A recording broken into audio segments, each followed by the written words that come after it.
감동적인 찬양 우리 주님께서도 기뻐 받으신 줄 믿습니다.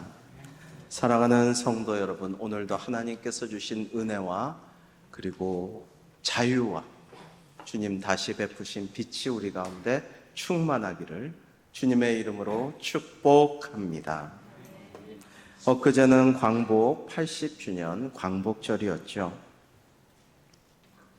국가 기념일 중에서 다른 날은 추모와 기념의 의미만을 담고 있으나 오직 광복절만 경축식이라 부르며 축제의 의미를 담고 있습니다. 그만큼 광복절은 기쁘고 즐거운 날이 아닐 수 없습니다. 일제 폭압 가운데 신음하던 칠흑 같은 캄캄한 암흑 가운데 있던 우리 민족을 하나님께서 불쌍히 여기셔서 다시 빛을 내려주신 것입니다. 그렇게 하나님의 은혜로 우리는 광복을 맞이할 수 있었습니다. 오늘 본문은 사도 바울이 아그리빠 왕 앞에서 복음을 전하는 장면이죠. 로마 황제로부터 유대 왕으로 임명받은 분봉왕 이 아그리빠는 로마의 신임 총독 베스도를 만나려고 축하 방문차 갔다가 사도 바울을 만나게 됩니다. 여러분, 그런데 이게 왕과 죄수의 만남인데요, 세상적으로는 그러하나 영적으로는 정반대입니다. 세상적으로는 아그리빠 왕은 로마 황제에게 임명받은 왕으로서 유다를 다스릴 정권을 가진 권력자입니다. 높은 사람이에요. 그러나 영적으로는 한없이 불쌍한 죄인에 불과합니다. 초라하죠. 아무것도 아닙니다. 사도 바울은 사슬에 끌려서 이 왕 앞에 끌려 나와서 왕을 아련하는 죄수입니다. 세속적으로는 그렇습니다. 그러나 사도 바울은 하나님의 일을 하는 주님의 종이요 주님의 사도이며 왕 같은 제사장 같은 존귀한 존재예요. 영적으로는 이 사도 바울이 왕 같은 존재이고 죄수는 아닙니다.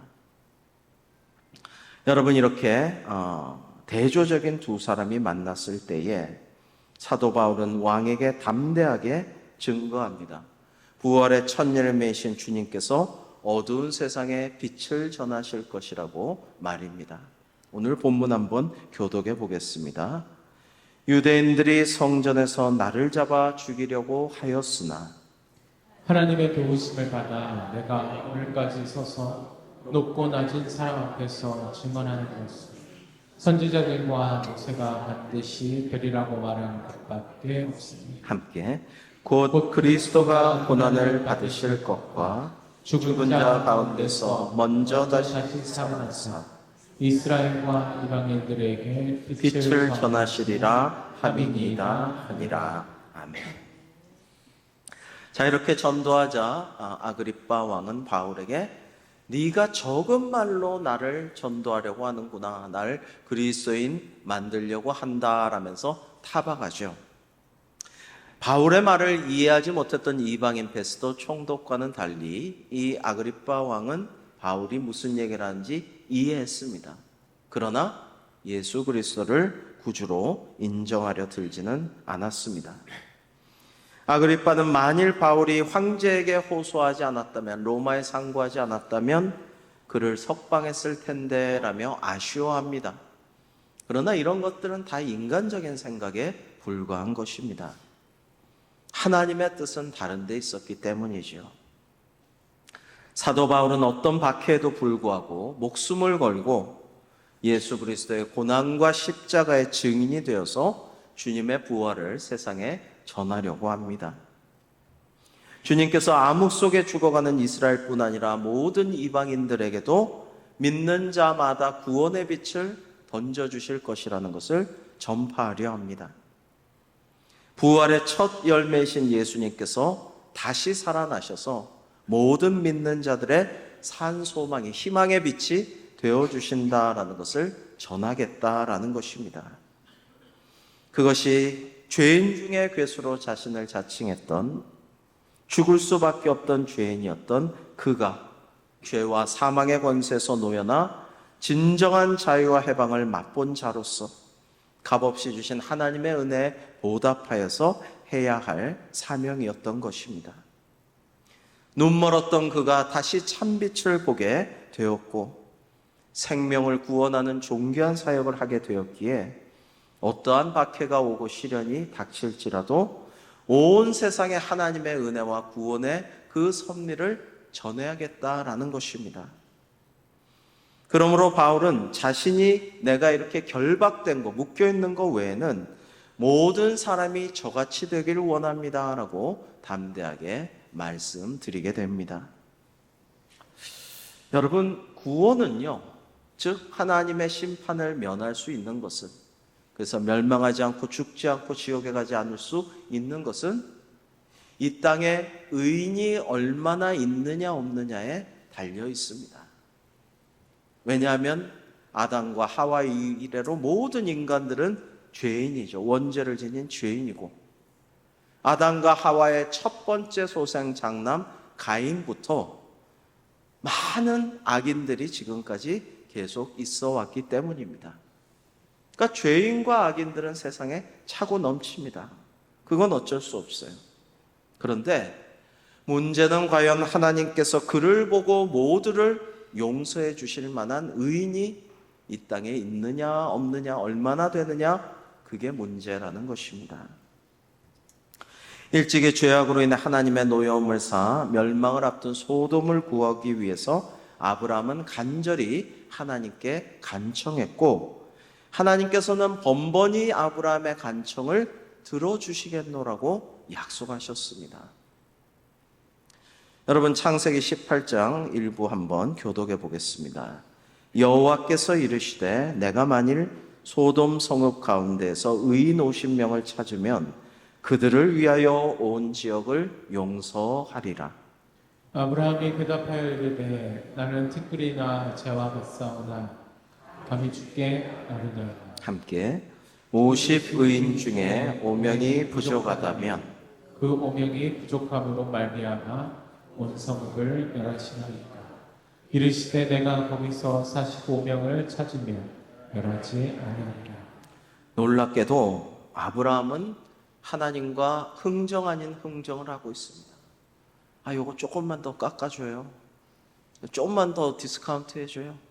계속 그러시면서 하나님께, 여러분, 그 다음엔 의인 40명, 그 다음에는 의인 30명, 20명, 맨 마지막에 제가 참 하나님 너무 염치 없사오나 의인 10명만 있으면은 이 도시를 멸망치 않도록 구원해 주십시오, 심판하지 말아 주십시오 할 때 좋으신 하나님께서는 그래, 그러려무나 내가 약속한다 말씀하여 주셨어요.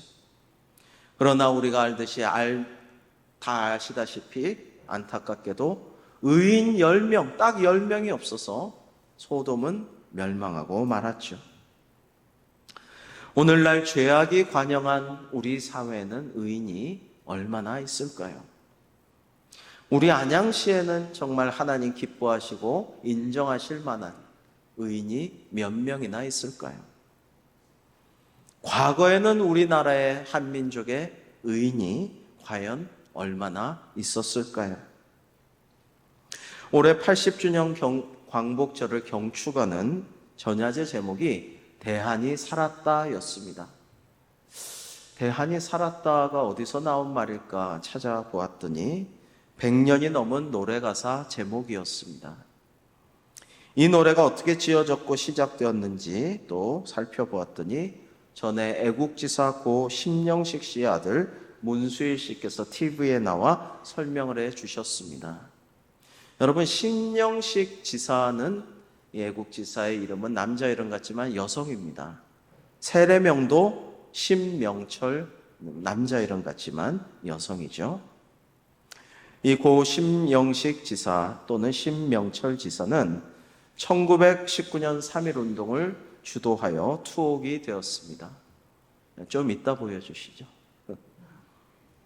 그때 3.1운동을 주도했던 여성들 중에 유관순, 어윤희, 권혜라, 신관빈, 임명애, 김향화가 함께 서대문 형무소 여성 옥사 8호실에 투옥이 되어서 갇혀 있었습니다. 당시 심영식 지사는 시각 장애인이었음에도 불구하고 나라와 독립을 위해서 만세운동을 힘차게 주도했던 분입니다. 그런데 여러분 1년 동안 갇혀 있었는데요. 얼마나 일제가 고문하고 괴롭히고 악형을 가하고 굶기고 참담한 꼴을 당하면서 일제 보복을 견뎠습니다마는 그렇다고 해서 쪼그라들지 않았어요. 오히려 1년이 되는 1920년 3월 1일에 다시 3.1절 1주년을 기념하는 만세운동을 하기로 합니다. 그리고 옥중에서 만세를 불렀어요. 대한독립만세, 대한독립만세를 힘차게 외쳤습니다. 여러분 아까 우리 찬양대 찬양에 참 감동이 되지 않았습니까? 마귀와 세상과 사망을 두려워 말라. 권능의 주께서 세상을 이기셨다라고 하나님께 영광의 찬양을 올려드렸는데 그 찬양 그대로 살아낸 분들이 계셨어요. 바로 서대문 형무소의 8호실 옥사에 있는 여성감망의 7명의 독립투사들이었습니다. 이분들이 다시 1주년 기념 만세운동을 하자 악에 바친 일경들은 잔인하게 이들을 고문하고 학대하고 악형을 가했습니다. 결국 유관순 열사는 옥사하여 순국하고 마셨죠. 그때 8호실의 독립투사들이 대한독립의 염원을 담아서 지어 부른 노래가 바로 대한이 살았다 였습니다.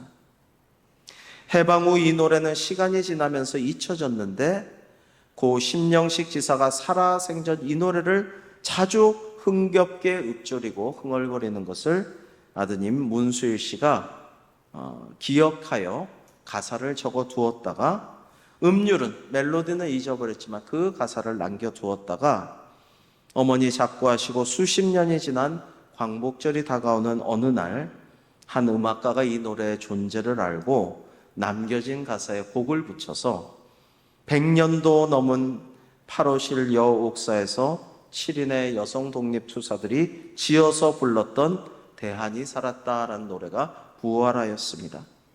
그리하여 광복절마다 이 노래가 계속해서 불려지게 되었다라고 합니다.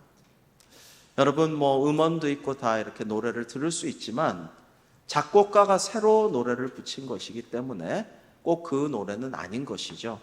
그래서 가사가 중요한 것 같습니다. 화면을 보시면서 그 가사를 깊이 한번 생각해 보시면 좋겠습니다. 전중이 일곱이 이게 죄수를 의미하는 거죠. 진흙색 일복 입고 두 무릎 꿇고 앉아 주님께 기도할 때 접시 2개 콩밥덩이 창문 열고 던져줄 때 피눈물로 기도했네. 피눈물로 기도했네. 대한이 살았다. 대한이 살았다. 산천이 동하고 바다가 끓는다. 에헤이 대헤이 에헤이 대헤이 대한이 살았다. 대한이 살았다. 유관순, 신명철, 어윤이, 권혜라, 신관빈, 임명애, 김향화, 여옥사 8번 방의 노래입니다. 여러분 이 노래는 믿음과 소망, 나아가 예언의 노래였습니다. 놀랍게도 여옥사 8번 방의 7명의 독립투사 모두가 신실한 그리스도인들이었던 것입니다. 죄수복을 입고 무릎 꿇고 주님께 기도하면서 독립을 염원한, 그리고 대한이 살았다고 기도를 들으시는 주님께서 이미 주신 줄로 믿고 다 이루어 주실 줄로 믿고 대한이 살았다, 에헤야 대헤야 즐겁게 기뻐하고 노래하는 이런 노래 가사가 우리에게 벅찬 감동을 선사합니다. 그렇습니다. 그리스도인은 언제 어디서나 어떤 상황에서도, 심지어 감옥에서도, 죽음의 옥사 가운데에서도 노래하고 찬양하며 믿음 안에서 소망을 잃지 않고 하나님께 영광을 돌리는 존재가 그리스도인인 것이죠. 여러분 또 이 노래를 생각하면서 이 노래를 부르고 만세했다가 그 참혹한 고문과 악형을 당하고 우리 동지 유관순 열사는 결국에는 죽음에 이르고 말았지라고 할 때 이 노래가 엄청난 트라우마가 될 수도 있지 않을까요? 그런데 이 노래를 흥겹게 아들 듣는 데서 계속 시도 때도 없이 부르면서 흥얼거렸다라는 거예요. 그래서 아들이 가사를 다 외웠다가 받아 적어 놓기까지 했다라는 것입니다. 얼마나 놀라운 믿음이란 말입니까? 여러분, 20세기 초에 일제는 너무나 강성하였기에 절대 망하지 않을 것 같았고, 그래서 수많은 애국지사들과 지성인들, 지식인들이 망하지 않을 것을 어떻게 해라고 하면서 처음에는 독립운동을 하고 애국활동을 했지만은 거의 다 변절하고 말았어요. 세상적인 눈으로 볼 때는 그게 합리적으로 똑똑한 것처럼 보였어요. 신앙인이 아니라면 현실적으로는 꿈도 꿀 수 없는 것을 우리 믿음의 선조들은 기도하고 소망하며 미리 만세를 부르며 대한독립 만세, 대한이 살았다, 대한이 살았다, 에헤이 대헤이 대한이 살았다라고 노래하면서 하나님께서 소원을 이루어 주실 줄로 믿어 의심치 않았던 것입니다. 기뻐하고 즐거워했습니다. 이에 전능하신 하나님께서는 의로운 선배들의 믿음과 그 기도를 보시고 순식간에 광복을 주셨습니다. 어두움은 즉시 물러나고 우리나라는 다시 빛이 비추게 되었습니다. 한 아이가 엄마 아빠와 함께 자다가 이제 따로 자기로 했어요. 자신의 방으로 자러 가려던 아이는 갑자기 덜컥 겁이 났습니다. 밤이니까 방이 깜깜하게 어두웠거든요. 그래서 들어가기가 영 주저스럽고 두려웠습니다.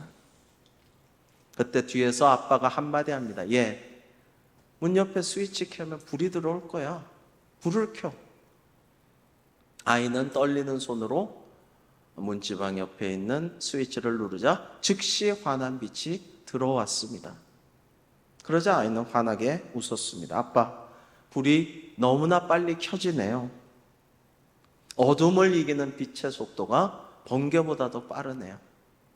제가 무섭고 좀 겁나면은 얼른 불만 켜면 어둠이 물러갈 거니까 이제 잘래요 라고 하면서 잠자리에 들 수가 있었다고 합니다.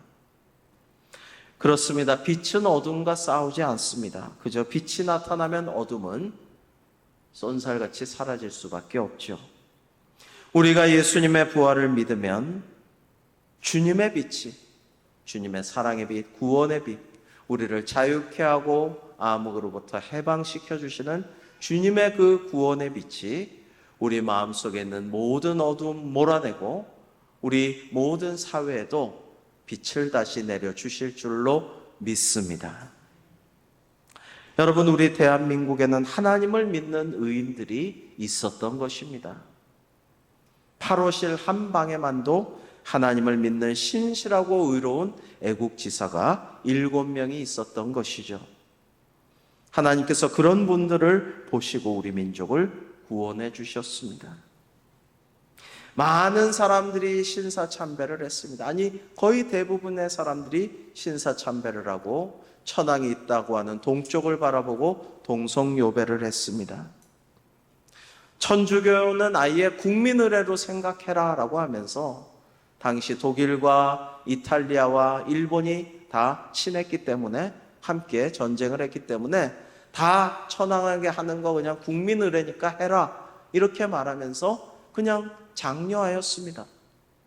그러나 우리 개신교는 유일하신 하나님만을 믿고 우상 숭배를 멀리해야 한다는 것을 알면서도 일제 강압에 못 견뎌서 지도하시는 선교사님들도 다 일제가 내쫓아 버리고 많은 사람들이 옥고를 겪고 고난을 당하는 것을 보면서 하나하나 굴복하여 신사참배를 하였습니다.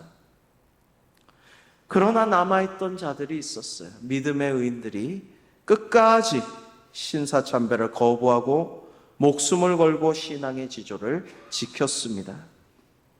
투옥되고 고문당하고 순교까지 당하면서도 믿음을 잃지 않고 하나님의 구원하심을 바라며 소망을 가지고 하나님께서 분명히 구원해 주실 것이라고 믿으면서 기도하고 찬양하고 하나님만 의지할 때에 하나님께서는 그 믿음 보시고 이 나라를 암흑으로부터 구원하시고 다시 빛을, 즉 광복을 선물해 주셨습니다. 의인이 있어야 그를 보고 하나님께서 구원해 주신다고 했습니다. 그런데 사실 가장 의로운 분은, 온 세상에, 온 우주에서 가장 의로운 분은 바로 우리 주님 예수 그리스도이십니다. 우리 주님께서는 최고의 의인이시며 아무 죄도 없으신데도 불구하고 바로 죽을 수밖에 없는 죄인인 우리 죄를 대속하시기 위해 고난을 당하시고 우리를 살리기 위해 십자가에 못 박혀 죽으셨습니다. 그러나 먼저 다시 살아나셔서 어두운 세상에 구원의 밝은 빛을 전하셨습니다. 사도 바울은 이러한 주님을 온 세상에 전하였던 것입니다. 사랑하는 성도 여러분, 이 사도 바울, 모세, 이런 의인들, 하나님의 사역자들이 자기 나라, 자기 민족을 위해서 또한 열심히 기도하여서 하나님께서 거기에 응답하여 주셔서 구원을 입는 모습들을 우리는 성경에서 보게 됩니다. 사도 바울은 세계 선교에 힘쓴 분이지만 정말 내 동족을 구원해 주기를 자기의 목숨을 걸고 영생을 걸고 간구하였습니다. 로마서 9장 3절에는 이런 고백이 나오지 않습니까? 나의 형제 곧 고륙의 친척을 위하여 내 자신이 저주를 받아 그리스도로부터 끊어질지라도 원하는 바로라. 즉 자기 이름이 생명책에서 지워질지라도 우리 동족 유대인의 구원을 하나님께서 베풀어 주시기를 원합니다. 이런 뜻이에요. 이러한 고백은 모세가 범죄한 이스라엘 백성을 위해 중보기도했던 장면을 떠올리게 합니다. 우리 한번 교독해 볼게요. 모세가 여호와께로 다시 나아가 여짜오되 슬프도소이다. 이 백성이 자기들을 위하여 금신을 만들어 싸우니 큰 죄를 범하였나이다. 그러나 이제 그들의 죄를 사하시옵소서. 그렇지 아니하시면 원하건대 주께서 기록하신 책에서 내 이름을 지워버려 주옵소서. 여러분, 아까 아브라함도 보았지만 모세도 정말 강력하게 하나님께서 나를 얼마나 사랑하신다라는 것을 아는 이 모세가 자기 이름을 정말 생명책에서 지워주시든가 아니면 우리 동족을 구원해 주시던가 죄를 사해 주시던가 하면서 하나님께 간청을 하고 있죠. 정말 담대하게 하나님께 간구하고 있습니다. 사랑하는 성도 여러분, 그렇습니다. 우리도 그리스도인으로서 항상 세 가지의 중보기도를 잊지 말고 드려야겠습니다. 첫 번째는 선교적 사명을 위해서 우리는 기도해야 합니다. 하나님의 나라가 온 땅에 전파되기 위하여 때를 얻으나 못 얻으나 이웃들에게, 내가 알고 있는 사람들에게 전도하고 또 모르는 사람에게도 전도하고 그리고 선교적인 사명을 늘 감당하려고 애쓰고 기도하고 헌신해야겠습니다. 여러분, 우리 한국 초대교회는 처음부터 교회가 너무나도 작고 열악하고 경제적으로도 정말 보잘것이 없을 때부터 선교에 힘썼어요. 중국 산둥 선교를 하면서 해외 선교에 힘썼습니다.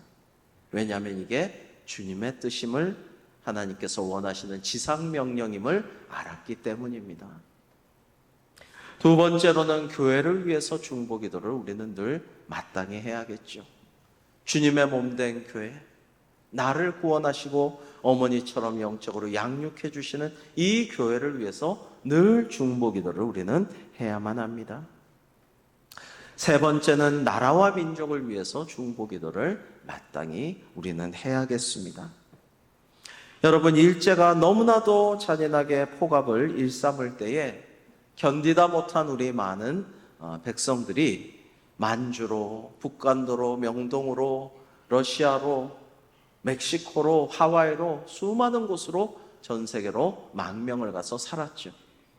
근데 그곳에 가면은 대부분 이 믿는 분들이었기 때문에 교회를 짓고 학교를 짓고 집을 지었습니다. 그분들에게 나라와 민족 사랑과 하나님 사랑은 같은 것이었어요. 주님을 사랑하는 것과 다음 세대를 위해서 교육하는 것이 같은 것이었습니다. 그런 마음으로 애국애족하며 하나님을 사랑하고 주님을 사랑하는 마음으로 또 나라와 민족을 위해 기도하였습니다. 여러분, 모세에 대해서 아까 말씀드렸는데 이 모세의 노래라는 노래가 있습니다. 하나님께서 모세에게 미리 예언한 말씀을 노래로 지어서 가나안에 들어가 부르라 하셨어요. 여호와는 나의 힘이요 노래시며 나의 구원이시로다 라고 노래하며 하나님께서 홍해를 건너게 하시고 애국 군대를 수장하신 하나님의 위대한 역사를 기억하고 찬양하라고 하셨습니다. 왜냐하면 정말 이것을 사람들이 잊어버리기 때문이죠. 좀 살만하면, 좀 지낼만 하면 하나님의 은혜와 사랑과 베푸신 모든 것을 잊어버리고 자기가 잘나서, 내가 대단해서, 내가 이렇게 노력해서 성공한 것인 마냥 배은망덕하게 주님을 잊어버리고 사는 것이 인간의 보편적인 모습이기 때문입니다.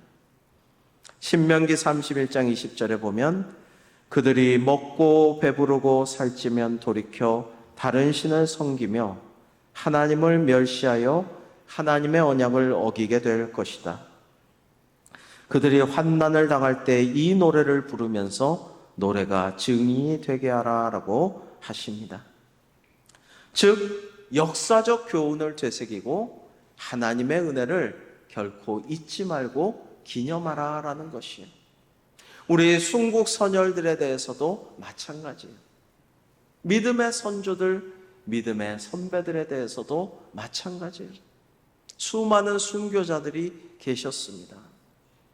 여러분, 그런 분들을 기억하고 기념하고 감사하면서 그 믿음을 우리가 이어갈 수 있기를 간구하면서 그 옥중에서도 불렀던 찬양이 나의 것이 될 수 있기를, 어떤 상황이 닥쳐도 하나님을 배반하지 아니하고 하나님께 영광 돌리며 모든 상황 속에서 감사할 줄 아는 믿음이 있기를, 그리고 하나님께서 내게 맡겨주신 사명들을 잘 감당할 수 있기를 소망하며 믿음으로 굳건히 서는 우리 모두가 되기를 주님의 이름으로 축복합니다. 여러분, 성도는 언제 어디서나 노래하는 사람이에요. 하나님을 찬양하며 주님을 기뻐하며 즐거워하고 감사하는 사람들입니다. 그러기에 일제 8.5 여성옥사에서 그 악형에 시달리던 7인의 독립투사들도 대안이 살았다라고 하며 애해야 대해야 하며 정말로 기도하는 마음으로 하나님께 영광을 돌리는 찬양을 지어서 부르지 않았습니까? 여러분, 그 잔인한 일제 폭압에 시달리는 여성옥사에 있던 7인의 여성들보다 더 어려운 시기를 맞이한 사람이 이 중에 누가 있나요? 더 답답하고 자유가 억압된 사람이 누가 있나요? 더 괴로운 처지에 있던 사람이 있습니까? 그러나 그들은 찬양했고 감사했고 확실한 믿음의 고백을 드리면서 대안이 살았다라고, 대안이 살리라도 아니고 대안이 살았다, 이미 우리의 기도를 들으시고 이 차가운 옥중 바닥에 무릎 꿇어서 던져주는 콩밥에 피눈물을 흘리면서도 이렇게 하나님께서 주실 구원을 노래한 우리의 믿음을 보시고 대안은 이미 살았어, 이미 이 나라는 살았다고 그렇게 그들은 노래했던 것입니다. 여러분, 그들의 노래는 예언이 되어서 이루어졌죠. 우리 대한민국은 살았습니다. 너무나 잘 살고 있습니다. 한류의 전 세계를 지배하는 문화 강국이 되었습니다. 늘 기도하였던 김구 선생이 나는 너무 강성한 나라도 원치 않고 너무 부유한 나라도 원치 않고 오직 문화가 드높은 나라 되기를 원한다라고 소망했던 그 소망이 이루어졌습니다. 그리고 우리는 선진국이 되었고 선교대국이 되었습니다. 그 불쌍하던 원조받던 나라가 원조하는 나라가 되었습니다. 강성한 나라가 되었어요. 여러분, 이게 너무나도 극명하게 우리가 보여주시는 하나님의 위대한 역사를 보고 있지 않습니까? 동방의 예루살렘으로 불렸던 평양의 사람들을 핍박하고 쫓아내서 하나님을 멀리하게 되었던, 하나님을 부인하였던 북한은 지금 이런 참상에 시달리는 우상숭배 나라가 되고 말았고, 우리 대한민국은 그 수많은 의인들, 믿음의 선배들이 월남아에서 영락교를 세우고 해방교를 세우고 열심히 신앙생활하고 기도한 결과 이렇게 기적을 이룬 나라, 복된 나라, 부강하고 강성하고 문화가 드높은 선교대국이 되었어요. 너무나도 남한과 북한이 극명하게 대조적으로 보이고 있지 않습니까? 사랑하는 성도 여러분, 80주년, 아직도 분단된 이 나라에서 우리가 광복의 의미를 되새기며 하나님께 감사합시다. 아무 죄도 없으시며 가장 의로우신 주님께서 어둠 속에 신음하던 죽을 수밖에 없는 죄인들인 우리를 위해 십자가에서 죽으셨고, 그리고 다시 먼저 살아나셔서 암흑 속에 있던 우리에게 광복의 빛을 다시 비추어 주셨습니다. 또한 우리 주님을 뒤따라서 고난의 십자가를 지고 희생하고 순교하였던, 그리고 옥중에서도 기도하고 찬양하며 흔들리지 않는 믿음으로 예언하였던 그런 많은 믿음의 선배들이 계셨어요.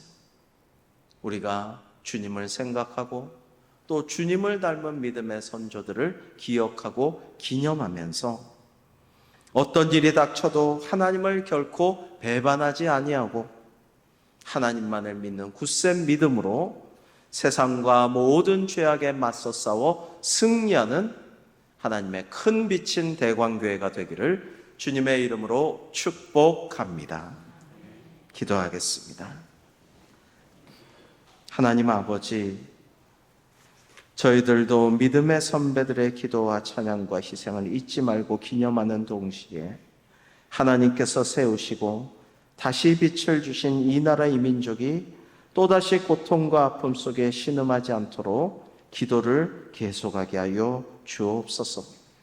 저희들도 주님의 십자가 따라 각자의 십자가를 지고 주님의 길, 믿음의 선배들의 길을 따라가게 하여 주옵시며 이 땅에 다시 빛을 비춰주신 주님의 뜻을 저희들이 이어받아서 사랑의 빛, 구원의 빛을 널리 우리 주변에 또 먼 곳에도 선교적으로 사명을 감당하는 저희 대광교회가 될 수 있도록 인도하여 주시옵소서. 감사와 찬양과 영광을 오직 주님께 올려드리오며 예수님의 이름으로 기도하옵나이다. 아멘.